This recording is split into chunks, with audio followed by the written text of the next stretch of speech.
Hello, welcome back to Phoenix Wright, Trials and Tribulations. It's me, A. Prusian. Okay, I think last time I was like, yeah, I think I've talked to everybody, but I have to break some locks, and I'm not sure how, and that'll be next time's A. Prusian's problem. Problem being now it's next time. We'll see what I can do. I'm wondering if I can get through her first, right? Because I feel like, what have we got? She was asking, we need to do something about, like, he's in trouble. So he needs to be in trouble. I think it might be this, meet with the tiger. That's my best guess. All right.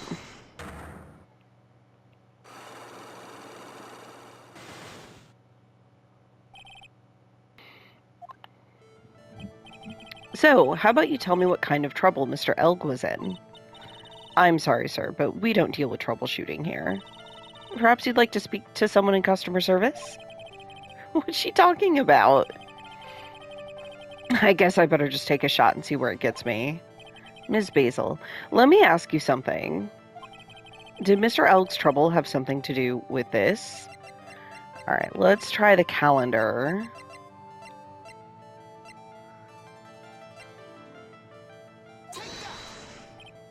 Well, what do you think? I'm not sure. Let's ask one of the programmers. Uh-oh, this is probably a miss. Excuse me, can you answer this man's query, please? The data queue that manages system tasks for troubleshooting. So the multitasking simulation for local variables. Transmission on active nodes can be bundled correctly according to, obviously. So I'm afraid that is the situation you see. Did you good people follow all that? Not even slightly. What was all that mumbo-jumbo? It is exactly as my programmer explained. Guess I picked the wrong piece of evidence there. Okay. Would you like to input another question? Better just take a shot, see where it gets me. Yeah, I'll try again. Okay. Is it the CD? That's not gone well. Okay. Okay, did it have something to do with this? What else is there? That has to do with Glen Elg.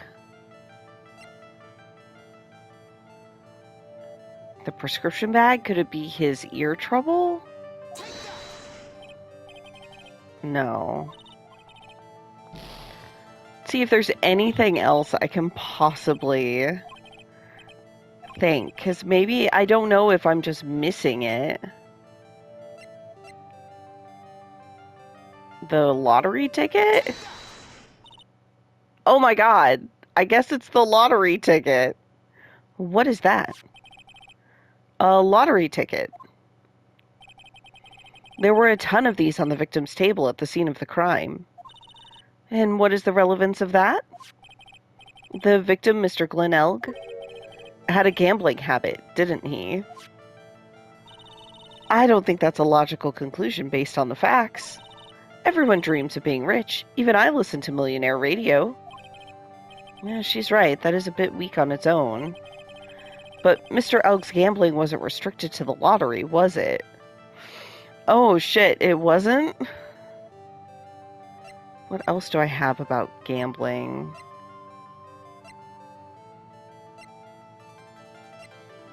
Ooh. Oof. The sports paper? Is he sports betting? Everyone likes to gamble from time to time, huh? But be careful. If you're careless, you could lose everything, your money, people's trust, etc. Looks like I got that one wrong. I feel like I'm just like brute forcing this, which is not great, but I'm trying to think which of these things could be also related to gambling. It's not his lottery ticket. Is it the radio flyer? I mean, she already said that she likes listening to it, but I'll try it. Nope. Okay.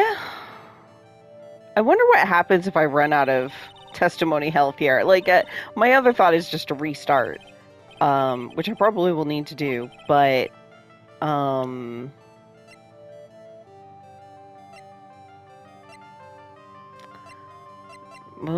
just not sure what. Is this meet with Tiger? No.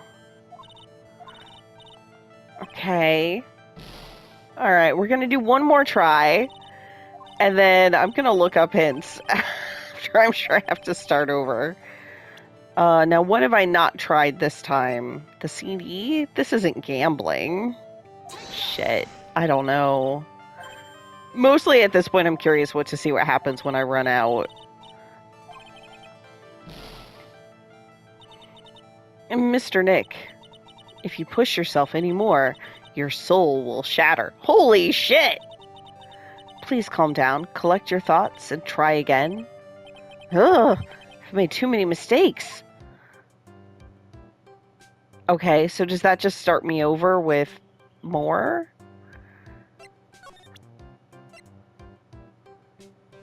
If I present again, do I have all my stuff back? Glenn's troubles. I don't have all my stuff back. I'm gonna reload. Okay. Is it a person? Why was his left eardrum ruptured? Do we know what ruptured that?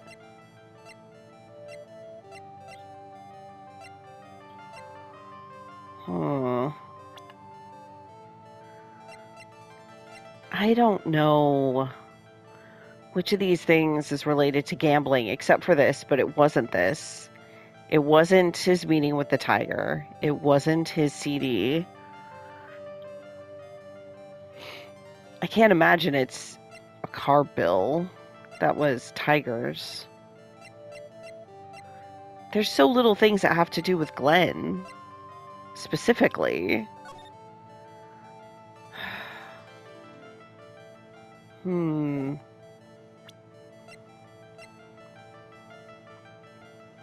Potassium cyanide. This is Armstrong's debt. Okay, maybe you're gambling on this. It's not the job listings. It's not this. It wasn't the sports paper. Man, I really don't know. I'm just gonna say this and then restart and check the hints, because I don't even know if it's something I have at this point. Okay, I don't have the stuff yet. The hint says you need concrete proof of the virus at the police department before you even try to tackle this one. So that means,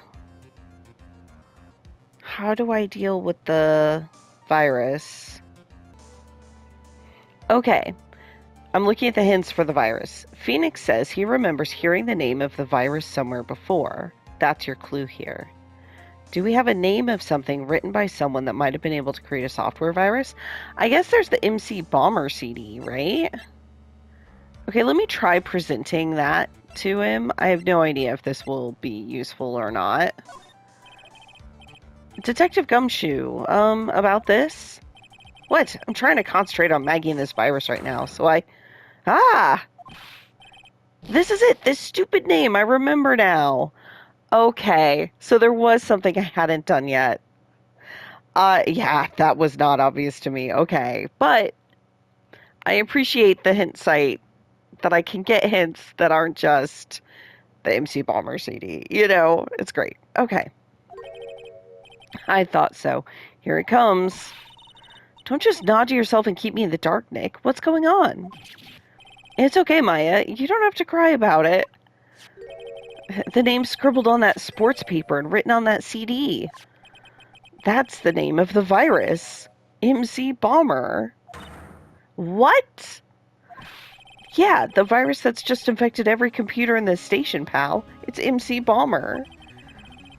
I legitimately love this because it does sound like it could be the name of a rapper or a computer virus. Like, it's equally good on both, and I just think that's delightful.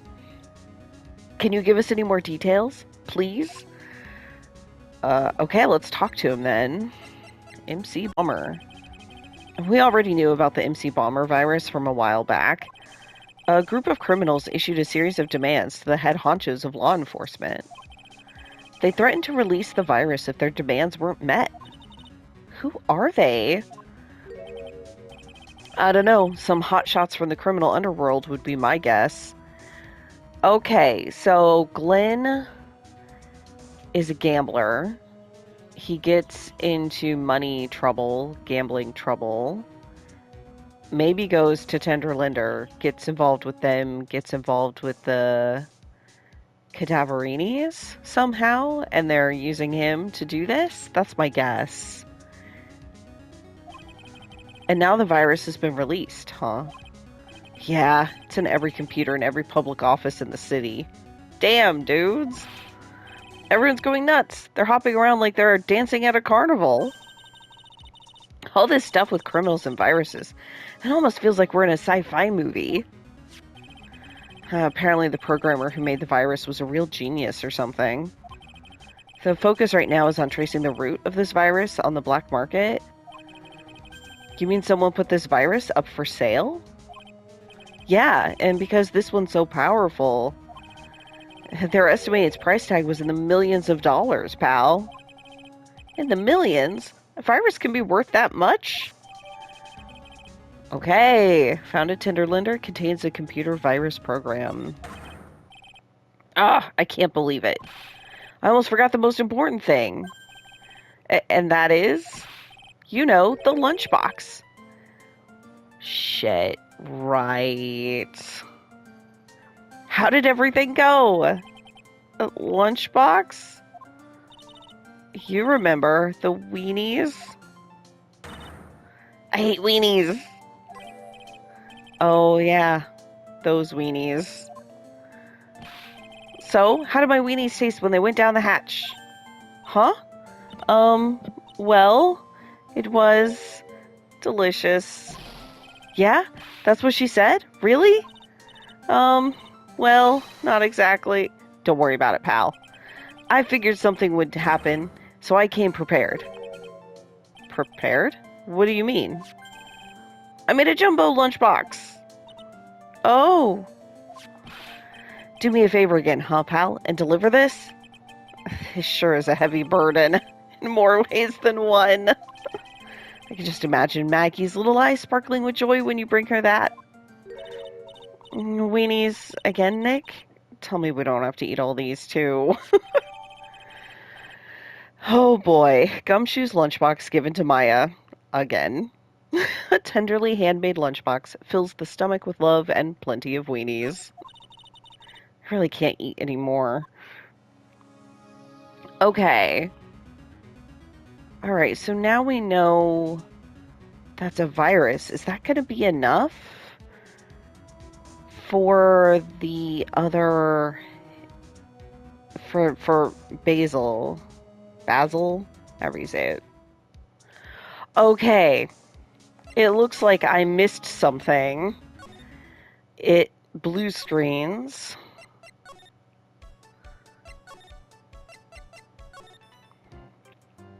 Because the hint says the item can be found on the floor besides his desk, and I don't think I looked at the of course. Of course I didn't look at the floor. Okay. Whoa, look at this mess. Looks like they're all betting tickets. Oh my god, of course. Jeez. Directly related to gambling. There we go. What kind of betting tickets? For betting on which horse will win a given race. They're horse racing tickets. Oh wow, his drawers are stuffed full of these. Looks like they're all losing tickets, though. Okay, horse racing betting tickets. Found in Glenn Elk's desk. There's over 500 of them. Holy shit, dude. So many tickets would get you what? $1 down at the recycling center? I didn't know you were so hard up you try to profit from the dead, Nick. I'm just taking them as evidence, Maya. Okay. Well, that's certainly going to be, I think, what I need here. So I'm going to try this again now that I have both the lottery ticket and the horse tickets. And then I guess we'll see what happens next. Actually, before I do that, I'm going to save just in case. Did Mr. Elg's troubles have something to do with this? The lottery. What is that? A lottery ticket, etc. Gambling habit. Everyone dreams, sure. But Mr. Elg's gambling wasn't restricted to the lottery, was it? Now we have an actual piece of evidence, my god. Okay. The lottery, horse racing, he bought a lot of tickets and lost a lot of times. That's got to have hurt his wallet pretty bad, don't you think? Maybe bad enough to be the cause of some pretty serious trouble, perhaps? No! You are right. Glenn did have a gambling habit. You good people must not follow his example, do you understand? Trust me, even if I wanted to, I don't exactly have the money to buy any. But if you win, there's no problem, is there? And Glenn had a winning ticket, didn't he? For $500,000? Yeah, but it's hard to imagine how he could have been in trouble then, isn't it? It's true that Mr. Elg won $500,000 in the end. But that was his first stroke of good luck. He was in deep trouble before that. Deep trouble? What do you mean? Mr. Elg's real problem was with someone or something more terrifying and ferocious. Okay, this is the meaning with the tiger. The terrifying and ferocious. The ferocious here is my clue, I think. Mr. Elg met with someone on the day he was killed. He even made a note on his calendar about the meeting. Meet with the tiger. What is the relevance of that? Are you trying to suggest Glenn was meeting him to discuss his debt? Yeah, that's what I'm thinking. But I've never heard anything about this tiger before. Maybe he's not even human. Maybe he really is a tiger. I'm no programmer, but does she really expect me to buy such messed up logic? In that case, I think it's time to introduce you to the tiger. Alright, let's do it then. Furio Tigre, aka the Tiger, is the boss of a loan office called Tender Linder. This is who Mr. Elg met with on the day of his murder. And the only thing a loan shark would talk about him with would be his debt. No! It's true that Glenn had racked up quite a bit of debt from his gambling habit. About $100,000, I think. $100,000? Ouch. But I heard he won the lottery, so he should have been in the clear. Shame Maggie couldn't get a big of that good luck. Okay. So the guy got lucky and won the lottery. But what if he hadn't won? What was his plan then? Well, this isn't easy to say, but he said he would use his talents to repay the money. Yeah, he would give them the virus. His talents? I suspect he was talking about programming.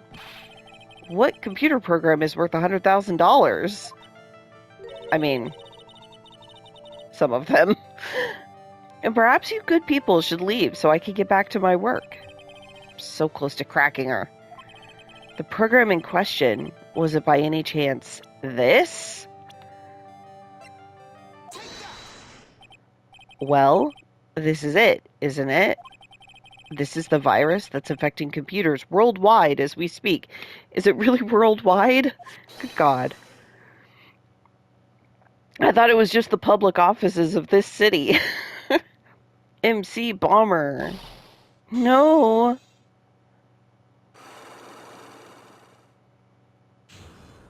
Unlock successful. Alright, Glenn's troubles. Glenn's head had more processing power than any computer, but it had been infected with the gambling virus. Glenn was in too deep. You mean he was in debt? Yes, $100,000 in debt. Not an easy amount to repay. So, he said he was taking on some extra work. Something a bit risky. Risky? How? Maybe he was going to become a waitress at Tribulations? Oh my god. Where do you come up with these ideas? Risky extra work. So it's safe to say Mr. Elg was the creator of this virus, huh? The MC Bomber virus? Yes. It was a work of genius. In a bad sort of way, of course. But still genius. Something like that would probably fetch several $1 million on the black market. Inconceivable. Gumshoe was right for a change. Poor Gumshoe. This date, December 3rd, that is marked on his calendar. It was his deadline for repaying his debts. Okay. Computer virus made by Glenn Elg, potentially worth millions of dollars. Guess we won't be needing these horse racing tickets anymore. Okay, Glenn Elg's losing horse racing tickets thrown back on the floor. Use the trash can, Nick. Apparently not. Okay. So, does that mean I can break what's-her-name's lock now, too? Okay, let's jump into this. Let's see what we got. 4 locks. The head bandage. You said that bandage around your head was from an operation? You also said you'd suffered a fatal injury to the head, correct? Yes, the operation was very difficult, apparently. Now, by fatal injury, you mean you were hurt very badly somehow, right? Do I have any information on this? Did the injury in question have anything to do with this? Oh, is it the wrecked scooter?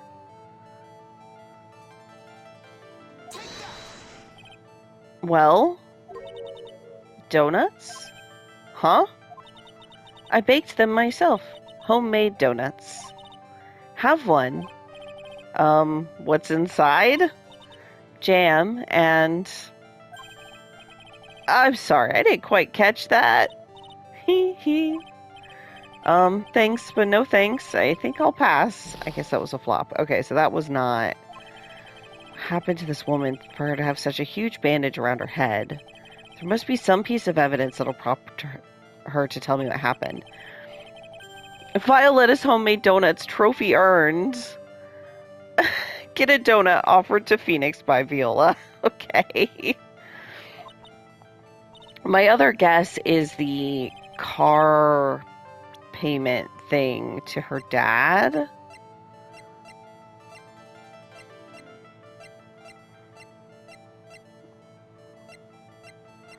Which was, yeah, the car bill. I have here a car repair bill. From this, it seems pretty obvious that this car was involved in an accident. Let me see that. This bill is made out to the Cadaverinis? Yes, it is. I don't think I ever introduced myself. Tell me, what do the Cadaverinis have to do with me? Something tells me she's not about to say hi and introduce herself. Alright then. Your relationship with the Cadaverinis is very strong, and this is why. This is her dad, I guess. I present him. I know exactly who you are. Viola Cadaverini. You sustained that injury in a traffic accident, didn't you? Yes. It happened about 4 months ago. I was driving in one of our family's cars when someone pulled out in front of me. Yeah, Okay, so the scooter was part of it, just from the other side. I see. It was a motorbike or something like that. I don't remember it much. Anyway, I swerved to try to avoid it, but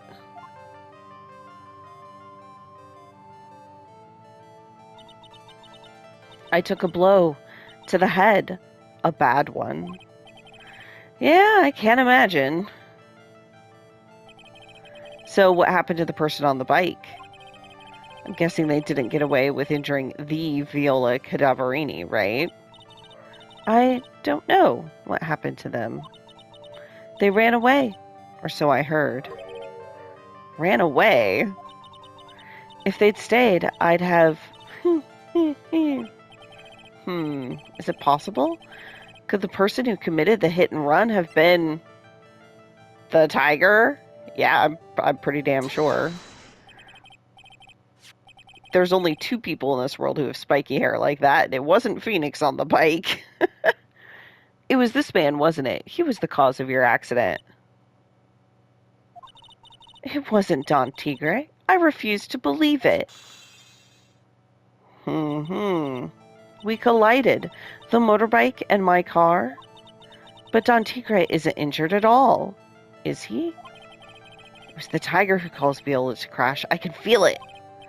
Plus, one of her locks just broke, so she must suspect it was him, too. I'm sorry, Miss Cadaverini, but I have proof that the tiger was involved in a traffic accident on his bike. I do. It's called his bike.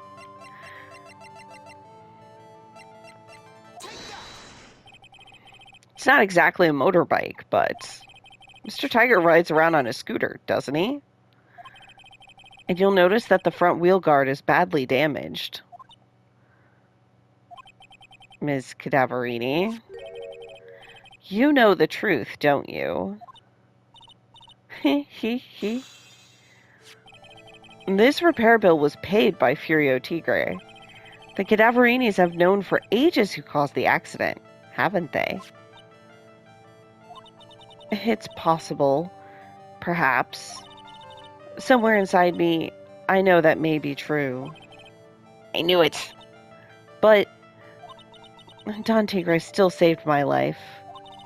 The operation was very complicated. It was very, very expensive. How much are we talking? Very, very, very expensive. She seems kind of hesitant on giving me an actual figure. I should back off. Well, anyway, it was the tiger who paid for it, right? After I recovered, Don Tigre told me. He said he paid for the operation because he cared about me. I believe him. Really? Do you honestly believe that to be true? Do you want to know what I think? I think the reason he paid for the operation wasn't because of you, but someone else. Her grandfather? That's the only thing that makes sense to me. Perhaps I shouldn't be saying this, but your grandfather, Bruno Cadaverini, controls a lot of dubious cash, right? And you're his beloved pride and joy. Sure, I don't know exactly how much the operation cost, but if you weren't the granddaughter of Mr. Cadaverini, do you think Mr. Tigre would have paid the money? Maybe it just is Tiger. I don't know. I'm bad at pronouncing things. I'm just going to say Tiger. $1 million. That's a lot of money.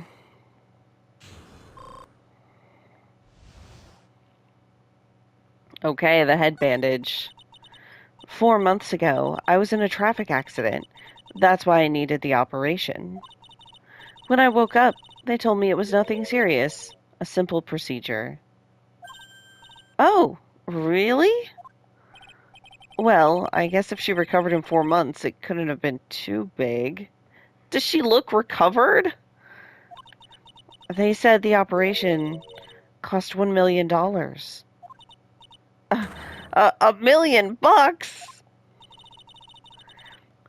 See, the funny thing about it is I'm just, like, unfazed by that. I'm like... I just feel like American healthcare. You just hear stories like this too often for that to be shocking. God. My grandfather ordered Don Tiger to pay $1 million in compensation. Compensation, huh? It's underworld lingo for paying money to settle the score. Basically, pay or get into serious trouble. But $1 million? This has to be related to our poisoning case somehow. Compensation. I wanted to believe him. I wanted to trust what Don Tiger said. He said it had nothing to do with my grandfather being Bruno Cadaverini. I wanted to believe he helped me because he cared about me, not about my grandfather. But I knew that wasn't really true. Wow, I'm so sorry. What he did to get the money it was evil. Okay. He said it was all for me, so I helped him. You helped him? In what way? Here, take these. What are these? Medical papers? I'm Bruno Cadaverini's granddaughter. He had to pay compensation. He was made an offer. He simply couldn't refuse. Okay, yeah, I had to come up sometime, right? The Godfather vibes are simply too strong.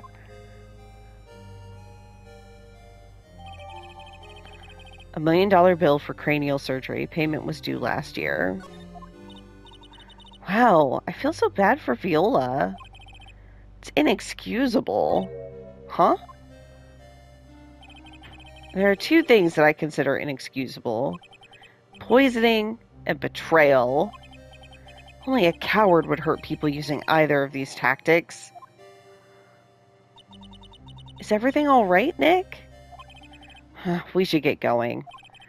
Right after we finish our espresso. Yeah. I won't need to convince Viola of anything else, so I guess I can get rid of this. The repair bill. Okay. Does that... Well, I'm not quite ready for trial. Oh, I have more weenies. I can go back to... Oh. Très bien. Bonjour. I have been waiting for you to return. I'm so glad. I think Armstrong's my favorite character in all of this. I love them. Mr. Armstrong. Ah, good timing. I was hoping to find you here. We'd like to ask you a few questions. Well, he hasn't got anything to say to you fellas. Oh. Ah, it's Zine Eve. Who you calling Zine Oofy? Oh, is that how you're supposed to say it? Zinny Oop. Ah! Maya! Come out from under the table already, Maya. Okay, hand it over. What? You just want to play games with me? I don't recommend that. The medical papers, now. Uh-oh. I think he wants Viola Cadaverini's papers back. You mean this? The $1 million medical papers? Ms. Cadaverini trusted you. That's why she said that she helped you. Forget about it. That girl's dumber than an eggplant. You just want to know what's sad? I'll tell you what's sad. It ain't only her face. She thinks she's got power because she's Bruto's little girl. Now that's sad. I can't let you have these papers. Tomorrow in court, I'm going to expose what you did to get the $1 million used to pay this off. Are you crazy or something? I don't care if you want to give it to me or not. There's two of us here. You got that? Two. Armstrong? We. I know Armstrong's also under Tiger's thumb, so this is going to be interesting. Mr. Armstrong? Forgive me, Désolé. I cannot argue with him. Oh no! Armstrong beat us up. They're still my favorite. That really hurt. So is that all you's got? I'll be taking those papers now. Armstrong, get that later. Wait! Don't take it too hard. Phoenix, Wright. That was so stupid. I shouldn't have let my guard down. Those medical papers were vital evidence. Hold it, pal. Hey, Gumshoe to the rescue! Detective Gumshoe! Detective? You think you're gonna stop me, Copper? Beat it. Grah! Whoa! Come on, Gumshoe, keep it together. You guys, get out of here. Leave this guy to me. But... Go, pal. Take this. If you get hurt, who's gonna look after Maggie, huh? Okay. Alright. Thanks, Gumshoe. Wait, Nick, don't leave me behind. I'll get even with that guy tomorrow. In court. Tinderlinder is going down. I hope so. To be continued. Okay, we did it. We saw the lunchbox for Maggie. It's going to be interesting. All right, January 8th, 9:46 a.m., District Court, Defendant Lobby number 1. Good morning, Mr. Wright. Good morning, Maggie. So, what do you think is going to happen today, sir? Yesterday's session didn't go so well and ended on a giant mystery. That's true. And we still haven't solved a single part of it yet. Are you okay, Nick? Huh? Oh, yeah, of course. I saw that little flash of doubt in your eyes. No, that wasn't doubt. That was, determination. Why don't I believe you? It's nearly time, Maggie. You better get going to the defendant's seat. Roger. Don't let me down, Mr. Wright. I'm counting on you. Okay. Ah, Gumshoe. Hey, pal. Hey, Detective Gumshoe. Quit stressing Maggie out. She doesn't need that. How did you know she was stressed? I was watching through the doorway. Oh. You look like you lost the case already. Show a bit of confidence, will you, pal? Here, maybe this'll help. Huh? Have you taken up aromatherapy too? Not in a million years, pal. Don't tell me you don't remember this thing. Come to think of it, that doesn't look like one of those aromatherapy bottles. Right, it was mixed in with them, and we gave it to Gumshoe to analyze. This is the small bottle that turned up in Travian's kitchen a couple days ago. Wow, look at all these little bottles. Oh, they're aromatherapy oils. He's got so many they're overflowing onto the floor. Hey, wait a minute. There's one bottle that's different from all the others. Well, what do you know? It doesn't even have a label either. And it doesn't smell. We finally got the analysis results back from the lab. So, what is it? Is it the poison? I'm afraid not, pal. It's medication. Medication? Yeah, for ears. Topical use only, apparently. That's where the medication ended up. Could they have dosed Glenn Elg's ear posthumously? For ears? You mean... Yeah, it's the medication Glenn Elg was using for his ruptured eardrum. That was what was Glenn Elg's ear medicine doing in the kitchen? Okay, found covered in unidentified fingerprints in the kitchen. What about the unidentified fingerprints? Anything on that? Yeah, someone screwed up, so they only had time to analyze the contents of the bottle. Another hour and they might have gotten something on the prints, but... it's gonna weaken its impact as a piece of evidence. Okay, pal, this is it. Make sure your defense is impregnable today. Got it? Well, we'll see. Today's trial. I'm gonna expose that guy for what he's done. Or my name isn't Phoenix Wright.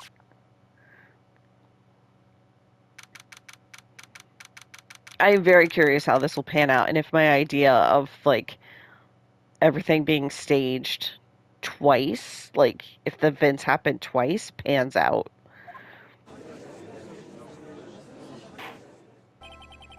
Court is now in session for the trial of Maggie Bird. The defense is ready, Your Honor. Ready and waiting, as always, Your Honor. Very good. Then we'll get underway at once. Yesterday, we heard the testimony of Mr. Victor Kudo. He claims to have witnessed the defendant putting a powder into the victim's coffee.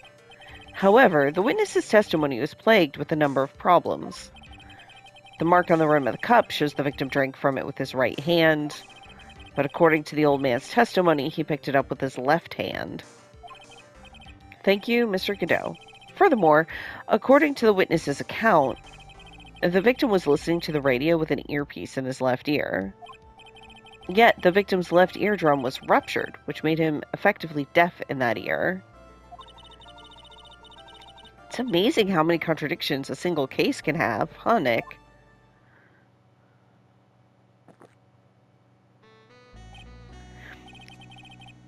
Ha! Allow me to enlighten you, Your Honor. The world, you see, keeps turning, and we must turn with it. Okay. You've lost me already, Mr. Godot. And don't let the mysteries of yesterday mystify you today. Only losers think like that. You've got to change with the times. That's one of my rules. Are you implying that you've resolved these contradictions? You know the answers to these riddles. The old guy wasn't just throwing seed in here. He was throwing us off the scent. And today I'll prove it.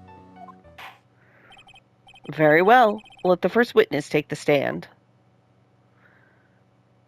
Hey, Armstrong. And you are? Oh, bonjour, everyone. I am Jean Armstrong, the owner and head chef of La Tribulations restaurant. Enchanté. Forgive me for asking, witness, but are you a woman?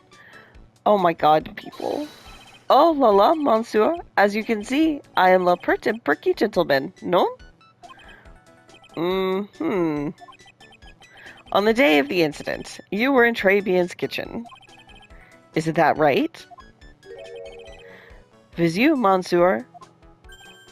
Huh? Everything feels right?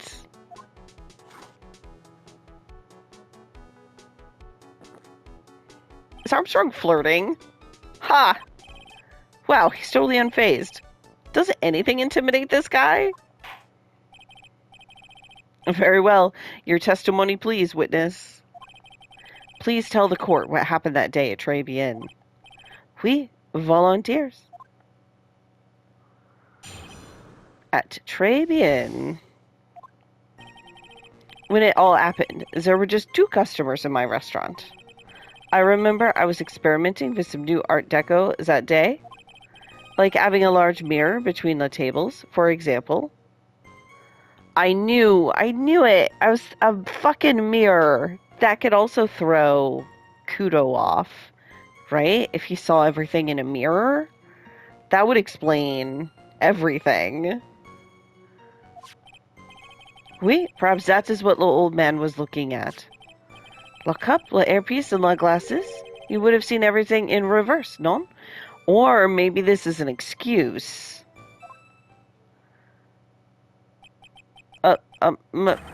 Mirror? Oui, un grand mirror, the most enormous mirror.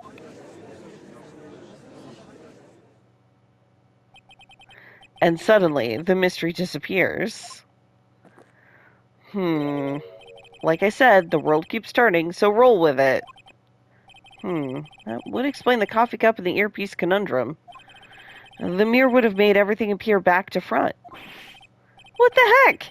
It's way too early in the morning for this to be happening to me. And now then, Mr. Wright, you may begin your cross-examination. My dude has like 2 statements. Alright, a Trabian. When it happens, there were just 2 customers in the restaurant. And who were the 2 customers exactly? Of course, the young man who died. And the other, not so young man. You're referring to yesterday's witness, I presume. What about the other man Maggie says she saw at the table? Something tells me Mr. Armstrong isn't planning to disclose his existence. We need some hard evidence first before we can bring him up, don't we? I guess I'll just have to try a different approach for the time being. Experimenting with some new art decos that day? You were experimenting with Art Deco? How come I never heard about that before today? You are not familiar with the language of interior design, monsieur? Please stay on topic. Now, why didn't you tell the court about this before? But I did, just a few moments ago. Excuse me, Mr. Armstrong. This deco you mentioned, are you referring to some sort of decature? No, Art Deco. It's a style of design, Your Honor. He's talking about interior design. Walls, ceilings, carpets, that kind of thing. Ah, yes, of course. That deco. I was trying to achieve a more effeminate look for my restaurant. I was planning the most bold remodeling of le decor. You were not. You have too much debt to redecorate anything. A large mirror between the tables, for example. How big of a mirror are we talking about here? Oof, something about 4 meters wide and about 2 meters high? That is a fucking huge mirror. Let's see, if 1 meter is about 1 yard. Holy glass in a frame, that's huge! It's intending to install it on the ceiling eventually. The ceiling? Is there a mirror on the ceiling? I don't remember. No, but I decided not to go through with it in the end. What should I do? Should I ask him more about the mirror or not? Yeah, of course. If you really had such a large mirror in the restaurant, someone would have noticed it. There's nothing about a mirror in Mr. Kudo or Maggie Bird's testimonies. But... You didn't ask, right? You have only yourself to blame for such sloppy work. What? A mirror was delivered to Trabian the day before the incident. Really? As Mr. Armstrong testified, he was carrying out some design changes. And as it turned out, he didn't actually use the mirror in the end. This just doesn't add up. Even if a mirror was delivered to Trabian, and it doesn't prove that it was in the restaurant on the day of the crime.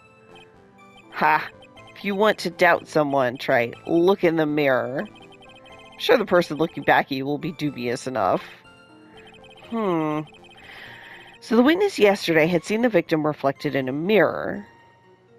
I mean, maybe, but where exactly was the mirror placed? That's what I would have asked about. But also, a 4 meter by 2 meter mirror would be hugely expensive, hugely difficult, like heavy and hard to move around. I don't believe that size at all.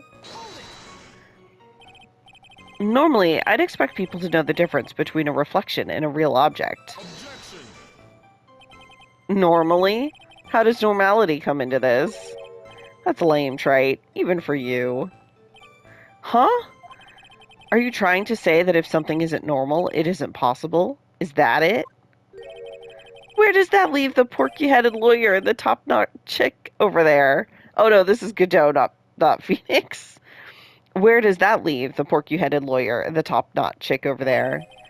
And the ungodly cool guy with the mask over here? Well, Trite. Why do you wear that mask? It's so interesting. Alright. Mac, not the hair. I do not have a top knot. Mr. Godot is correct. A lack of normality is no basis for discounting an argument. Bien, logic has won la day. Couplet earpiece and the glasses. It would have seen everything in reverse, no?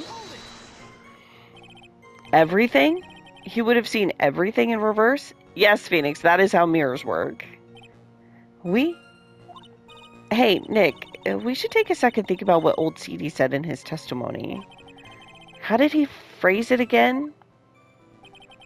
The boy was wearing the earpiece on the same side as the green lens of his specs. No question, you can lock me if I'm wrong. It was his left ear without a doubt. And then he used the same hand to pick up the cup, his left hand. So it's the same side as the glasses. Those would have been reflected as well. Yeah, then everything he said he saw on the left was actually on the right, huh? And that clears up all the problems with this testimony, I guess. Or does it? Ha! It's kind of hard to believe everything's the fault of a mirror, but... Do you think old CD saw everything through a reflection? If he did, it would explain all the contradictions in his testimony. That just makes the situation worse for Maggie. There's got to be something in that old man's testimony. We've just got to dig deeper. I think it's the glasses being the same side. Alright, so I am going to...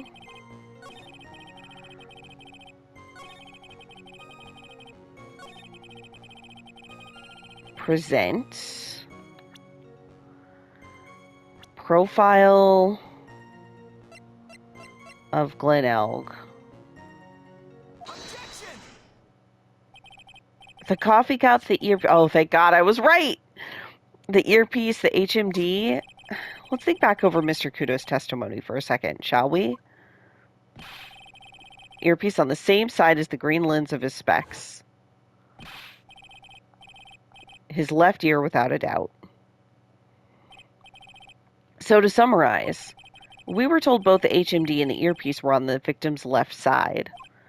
Now, if Mr. Kudo saw all of that as a reflection in a mirror, it would mean both the HMD and the earpiece were actually on the victim's right side.